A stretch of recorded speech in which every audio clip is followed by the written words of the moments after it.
Alors, le cahier d'exercice. À chaque module, vous avez un cahier d'exercice différent. Aujourd'hui, pour le module d'introduction, je vous propose de vous parler d'introspection. L'introspection, c'est quoi? C'est la capacité à entrer à l'intérieur de soi pour se poser des questions, pour se connaître mieux, pour passer à l'action. Pourquoi c'est important de rentrer à l'intérieur de soi pour se poser des questions? Bien, c'est parce qu'on est en éternel changement. Hein? La vie change tout le temps. Une plante qui pousse, on ne la voit pas bouger, mais elle est en train de changer à chaque seconde. Et c'est pareil pour nous. Donc, d'être capable de valider ce que j'aimais hier, est-ce que je l'aime encore aujourd'hui? Est-ce que je suis encore la même personne? Eh bien, forcément non, hein? On évolue. Donc, c'est en allant valider à l'intérieur de soi, en se posant des questions, qu'on peut être cohérent. Ça veut dire que tout fait sens avec ce qu'on est au moment présent. Alors aujourd'hui, je suis qui? J'ai envie de quoi? Qu'est-ce que je veux faire? Comment je me sens? Ah, puis on fait un aller-retour comme ça en étant dans l'action, puis en validant à l'intérieur. Oui, ok, oui, ça c'est encore ça mon rêve, c'est encore ça que je veux. Puis je vais vers ça, puis à un moment donné, hey, non, tu sais, finalement, j'ai essayé ça, puis non, je vais changer, je vais plus aller, tu sais, je veux plus aller là. Puis on continue, on va de l'avant. Puis c'est ce qui fait qu'on est connecté sur ce qu'on est. Donc, ben, ça aide à être heureux, ça aide à être bien. Donc, c'est ce que je vous propose. Alors, comme premier exercice, je vous demande qu'est-ce que vous avez le plus aimé aujourd'hui? Et vous avez pour tous les jours de la semaine.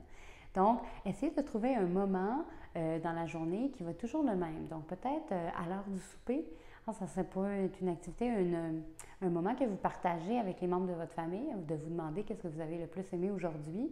Ou avant de vous coucher également, bien, vous pouvez le faire pour vous, l'écrire dans votre cahier d'exercice ou le partager avec quelqu'un aussi. Je m'en vais me coucher. Hey, c'est quoi ton moment préféré aujourd'hui que tu as le plus aimé?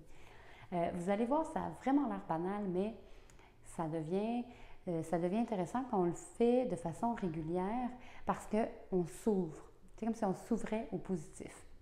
Donc, c'est ce que je vous propose de faire dans votre vie de tous les jours. On n'est pas toujours en train de regarder c'est quoi qui a été extraordinaire, qui sort du lot, que vous avez particulièrement aimé. Puis en faisant ce travail-là à tous les jours, là, des fois même dans le courant de la journée, vous allez vous dire « ça, c'est mon moment préféré aujourd'hui ».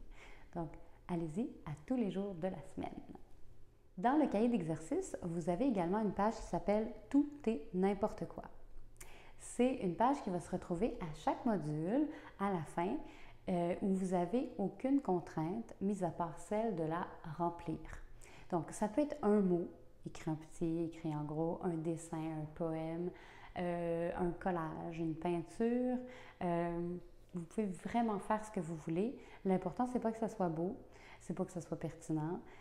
C'est vraiment juste d'y mettre quelque chose avec comment vous vous sentez dans ce moment-là. Donc, d'y aller spontanément. On enlève la tête, celle qui spin, là, puis qui dit hey, voyons donc, là, tu dessines vraiment mal, tu vas pas faire un dessin. Ah, c'est vraiment laid. Ah non, c'est poche ce que je fais. Cette tête-là qui spin, qu'on a tous, on la met de côté. On lui donne un coup de pied. Puis, on fait juste ce qui vient, sans se poser de questions, puis sans se juger. Voilà. Vous pouvez utiliser le cahier d'exercice, mais si le cœur vous dit de faire quelque chose de plus artistique, vous pouvez utiliser une toile, vous pouvez utiliser un carton, vous pouvez utiliser... Allez-y. Trouvez-vous un support qui vous intéresse, qui vous parle. Puis, comme je vous dis, ça n'a pas besoin d'être bien compliqué aussi. Là. Ça peut être juste un gribouillis. C'est bien correct. Allez-y. Le seul mot d'ordre, mettez quelque chose sur votre page, tout et n'importe quoi. Également, je vous donne un thème. Il y en a qui peuvent dire « Ah moi, j'ai rien qui me vient. » là. Vous pouvez vous servir du thème que je vous propose. Des fois, j'en propose même deux pour vous lancer. Pour vous parler. Puis si le thème ne vous parle pas, allez-y avec autre chose. Donc, vous regardez comme ça. Vous attendez. Vous attendez. Puis la première chose qui vient, vous le mettez. Aujourd'hui, je vous donne un défi supplémentaire, un devoir supplémentaire, c'est de vous trouver un mentor de projet. Qu'est-ce que c'est un mentor? c'est quelqu'un qui nous accompagne, c'est quelqu'un qui nous soutient et de par son expérience, de par son expertise, va nous aider à rester positif et à voir les opportunités et à voir les obstacles qui s'en viennent. Donc, je vous demande de trouver 2 mentors, un de votre âge et un adulte. Pourquoi 2? Parce qu'ils n'auront pas la même expertise, ils ne vont pas servir à la même chose au même moment, donc c'est super. Par contre, les 2 mentors doivent avoir 3 caractéristiques. C'est très important. Vous devez les estimer ou les aimer. Vous devez avoir confiance en eux. Mais le plus important, ce doit être quelqu'un de positif.